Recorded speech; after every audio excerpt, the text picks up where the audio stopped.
I'm Heather Jeong. I'll be cooking a non-spicy Korean recipe, bulgolgi. It's fire meat, and it's not spicy fire, it's temperature fire, BBQ meat. I bet you thought that all Korean food was spicy. Well, it's not. Let me get started making this beautiful barbecue.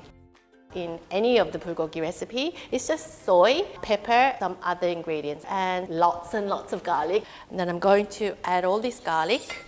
Oh, don't forget the green onions because they're good pairs. I like to eyeball the ingredients and pour it into the meat itself rather than making a marinade. And Koreans love sesame oil.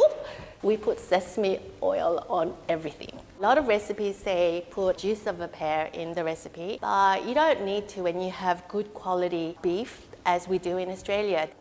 Now I'm gonna cook this bulgolgi. Can you hear the sizzle? I love the sound that bulgolgi makes. You can cook bulgolgi in a pan like this or in a wok on a barbecue. And it cooks so quickly. Your family and your friends are going to love this. It's so delicious, and you still have the meat juice. Koreans love to eat bulgolgi and rice with a salad wrap, so keep some lettuce in handy. Also, genyeop, wild sesame leaf that I grew in my garden. You can also put some jang, chilli and soybean paste into the wrap as well. Bon appetit, gonna enjoy this. If you want more delicious recipes, head to the Asian Inspiration website or Facebook. Thank you for watching. I'm Heather Jeong.